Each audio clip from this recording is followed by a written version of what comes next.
All right, the question is my question for the class.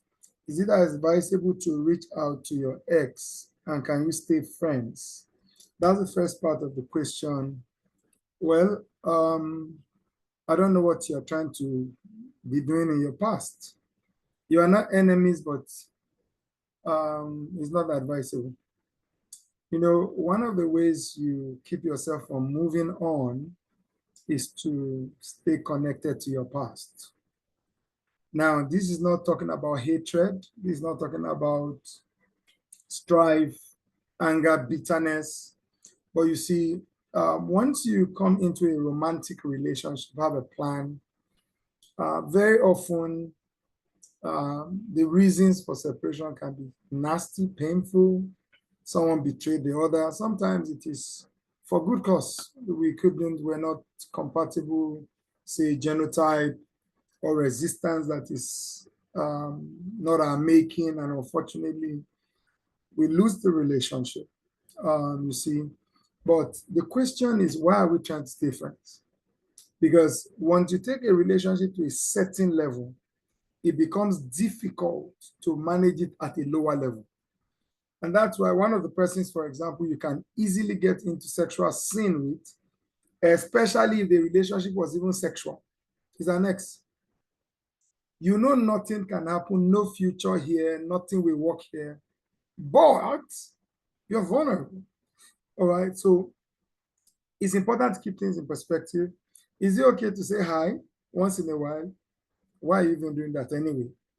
Because sometimes it's just an indication that our heart has refused to move on. You know, is it okay if I see you to greet with you? Why not? Is it okay, for instance, you're flying, you meet at an airport lounge, join the plane, or on the way? I mean, communicate. You are not enemies. All right. But for some exes, you are even forced to relate. You know, you are in the same choir, you are in the same group, you're in the same church, you're in the same department, you're in the same office. You relate at that level. But the most important thing is relate at the level of necessity. Is necessary. You are colleagues, you are this, you know, that's otherwise, what are you trying to maintain? Because, like I said, the relationship went really high. You were talking about spending your life together, you were planning, you were going far. That's a big deal. All right. So you don't want to be playing with the relationship. No, you don't need that, to be honest. All right. Your ex is your ex. That's why they are the ex. All right. They're in the past. How do you deal with guys who say they cannot commit because they feel that they don't want to disappoint you, you know, and not be financially there? Then he's not ready. Thank him very much for his honesty and say goodbye.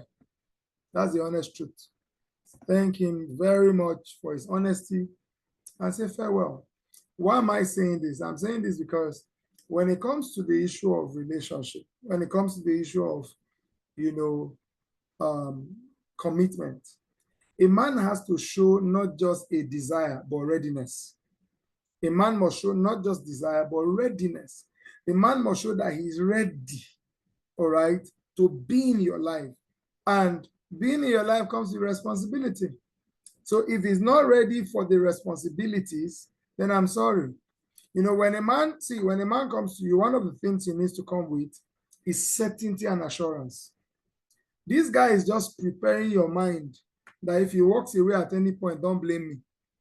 He's just preparing for failure. All right. He's not bringing certainty, he's not bringing assurance. He's just preparing you against the day he will disappoint you. All right. A man is supposed to see, it's just like the kingdom in which we belong as Christians. There's the promise of eternal salvation, a reward. There's a promise of heaven. See, come unto me, all you that labor and are heavy laden, and I will give you rest. What Jesus will offer is definite. It's not, let's see how it goes. You know, so when a man begins to say this, he's just telling you he's not serious. So don't force a man that is not serious to be serious. That's all I'm saying. All right. And one of the qualities you must see from a man is the capacity to actually be definite, to be certain, and to give assurance. Three things rather. Definite, certain, definitiveness, certainty, and assurance. All right? Very important.